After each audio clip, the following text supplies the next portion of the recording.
Hello, and welcome to Why Did My Builder Do That? The weekly podcast that will answer your questions about home design, home building, and much more. Of course, we will be asking, why did my builder do that?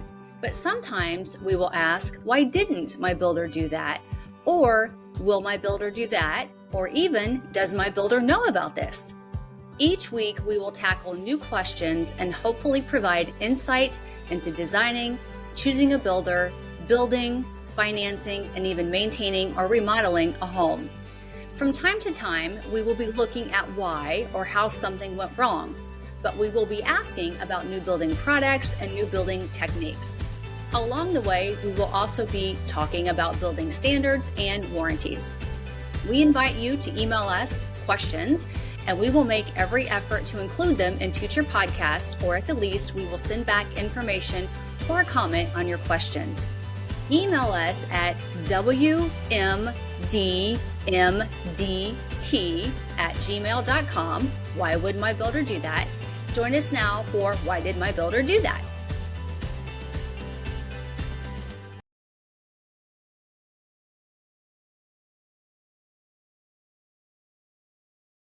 Hello and welcome to another Why Did My Builder Do That podcast. Joining you are your hosts, Gary Dunn with Custom Home Building Consultants, and myself, Joe Bronson, with Home Central Realty. I'm sorry, Gary. You can tell who is the most talkative in the group, and that's me. Gary always has to jump in to get a word in edgewise. For all of you who have seen our podcast in the past, you'll recognize that.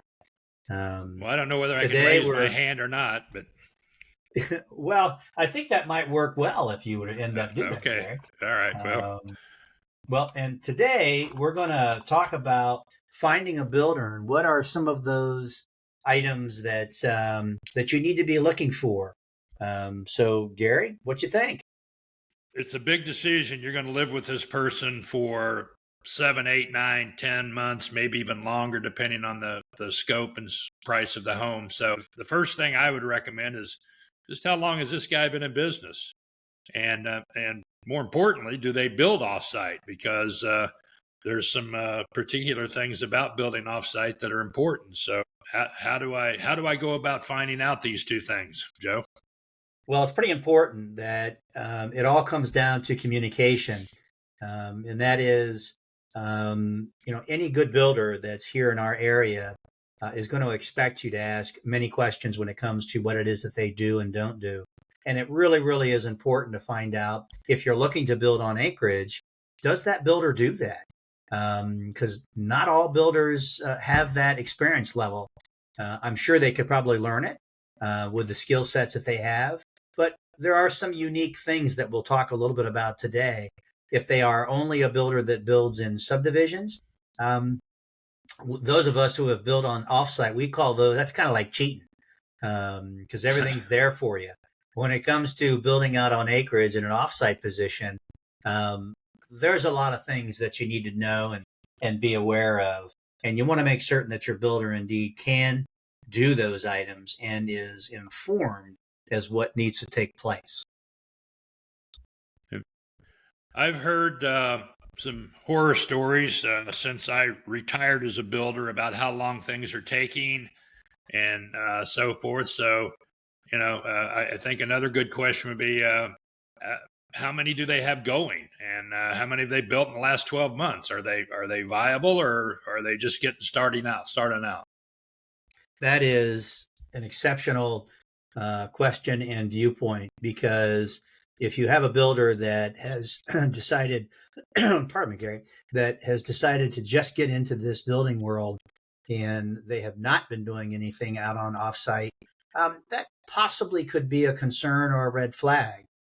So it's pretty important to find out what have they built in the last 12 months. And the last 12 months is really important because that will also tell you how long they're taking.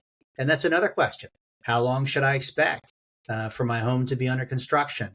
Are there things that have been problematic for you as a builder when it comes to how they've been doing things? And then are you on an upward trend or a downward trend? So how many did you do last year? Let's say the builder said they did 12.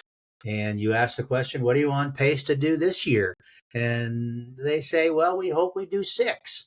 Well, then it's a matter of, is it the market? Is it the economy?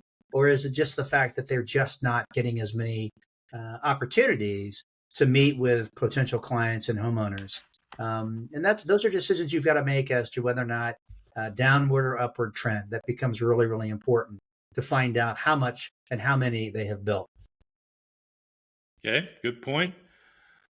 So I found out that they built 9 houses last year. How can I find out whether their clients are happy with them or not happy with them? What can I do? Well, I think that is a really key component when it comes to just about anything that we do as consumers. But most importantly, when it comes to this large purchase, finding out what others feel about the builder is awfully important, because that also can answer the question of timing. So you may be in a communication or a conversation with a builder that says, I can get your home done most likely in 6 to 8 months. And as you contact current or past clients of that builder, and they said, no, that's probably going to be 10 to 14 months. That's an important component when you're trying to make your plans and your budget as to what's going to happen. In most cases, you'll just ask your builder. And again, any good builder that we have in Central Ohio, they're going to be more than happy to give you contact information of their clients. Hopefully, they'll give you contact information of clients that are indeed very, very satisfied. And just to kind of sprinkle it in, to maybe give you contact information of builders that aren't necessarily so satisfied. And then you'll want to ask those people as to why it is they're not satisfied. It very well could be that it's something that is unrealistic as to why they are, or it very well could be something that could be damaging. And you need to take that into consideration as to whether or not you select that builder to be your builder of choice as well. But yes, definitely ask, definitely reach out to people by phone, email, text, what have you, but in most cases, phone or email, and ask those questions as to what do they think about the process in which they went through. Okay. So I got to be a little bit of a detective, huh? Maybe. Yeah, you do. We do it with so many things, but so often we as homeowners don't do it with our builders. So we need to be that detective or investigative reporter to make certain that we're doing all the right things. Fair enough. So if my builder is a small builder, is it realistic to expect that he's going to be on the site every day? And if he's not, is it fair to ask him how this is going to be done? Absolutely. You definitely want to ask. And in most cases, the smaller the builder, it very well could be they're very concentrated on your project. And they may be there much more often. Might not be there every day, but they'll be there very often to make certain that things are going along smoothly. If it's a builder that might be a medium size, they might have a team of individuals that they work with. And I can honestly say in most cases, somebody from that building company will be on site, if not every day, maybe every other day. But it's also very, very important to consider the fact that there are some stages of construction that it doesn't need to have daily activity or daily management and supervision. A fine example of that is drywall. When you get into your situation of you're being drywalled, you'll find that it seems like nothing is going on at the house. And in some cases, it might not be because they've hung it. Now they have to do some other preparation to continue to complete the drywall. And someone is not there, even from a subcontractor aspect. So that's, again, a simple question of asking the builder as to what their plan of attack is on daily supervision and what you can expect when it comes to construction day to day. So are you saying that I might not have a guy there watching my paint dry all day long? Very good point. And the same thing with drywall compound drying. Okay. So there's nothing to be concerned or fearful about that. That is very, very normal. Some builders will also, in this day-to-day process of supervision, they may use a scheduling program that they'll be able to let you know week by week as to what you should expect when it comes to what's going on in your home. Some use that kind of process and some don't. And for those that do, they'll probably say, hey, by the way, I just want to let you know, you're going to notice there's not going to be a lot of vehicles at your house this coming week and not a lot of people. So here's what's going to be happening while this process is in what I could say is a curing stage, whether it be drywall, paint, or what have you. Okay. So along the way, how does my builder get paid, and how do I know that all the bills are being paid? Well, that's an incredible question and a very good question, both for our homeowners and for builders. Because in a way, to keep things moving, it's very important that you've got a very good process when it comes to what is called draws.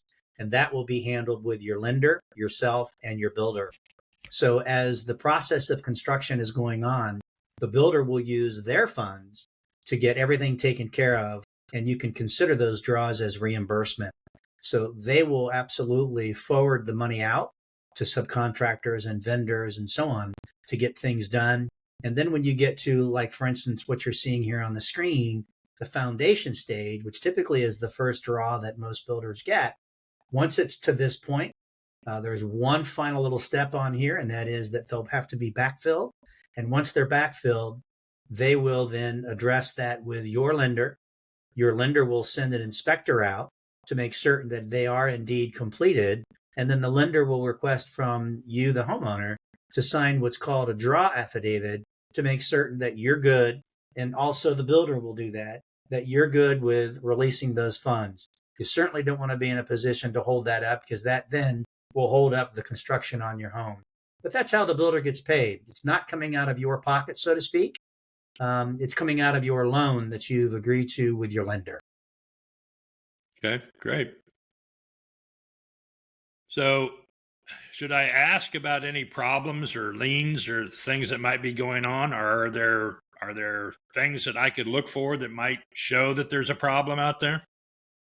Yes, With my builder? that's an absolute. That's really important to find out if the builder indeed is paying their bills. That becomes very important, because if they're not, subcontractors get a little bit testy, as well they should, and they may actually file a lien against your home. And what that means is, when the builder has now get to the point where they're asking for funds, and your lender is doing something that's called a title update, they'll find that lien, or they may find litigation that's going on with the builder and maybe a vendor or a subcontractor. And that can drastically hold up the process on your home. And that's very important. So it's kind of a situation where you want to handle with kid gloves, but you definitely want to ask those questions if they've had problems. And it very well could be that they may have. They very well could have had liens placed on their houses before. That doesn't mean that they're a bad builder or a bad person. It very well could mean that they've just had bad communication with a subcontractor or a vendor, or possibly the builder has been looking out for the homeowner and they're not paying a subcontractor because of poor workmanship, quality, or whatever the case may be. They may be finding that they just don't want to be paying for that, and the subcontractor is not going to stand for it and file a lien. So again, that's a conversation that you want to have with your builder, and absolutely ask that right up front. Don't be concerned, or don't feel you're going to offend them, because this is part of the industry that we all work with, that's in this industry. Okay, thanks.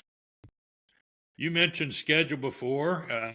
How long should I expect to take to build my home, and what milestones or cues can I take that tell me whether we're on track or not? Well, yes, there are the milestones that I often refer to when it comes to the draws. And that's one thing that you can work well with when it comes to a scheduling process and the program that you're seeing here on the screen. That through communication, if it's just a small builder, you're going to be communicating with your builder. If it's a builder that's of median size, they're probably going to have a project manager that's going to be on your project. And if it's a production builder, a large production builder, you're clearly going to have a production superintendent. that's going to be involved with your project. And in most cases, they're going to be in the community in which you're building in pretty much on a constant. But you'll find that in most cases that the builders right now, things have not come back completely when it comes to supply and demand. And depending on the complexity, depending on the size of your home, you could have something that could be no more than probably 6 months from excavation, meaning that when they dug the basement, that they may have a completion time of 6 months. And gosh, you could, depending on the house and location of the house and so on, you could be upwards of 2 years. But things you need to be considering are foundation, and that will tie into your draw process with a lender. The next milestone you're going to run into will be framing. Once the framing is complete, normally you're going to be looking at somewhere around 30 to 45 days from the time that they have completed foundation to the time that they're going to be completing frame. And you can watch that and you can see how things are going. And then after that point, you've got mechanicals, and sometimes mechanicals can be delayed quite a bit because you've got quite a bit in inspections.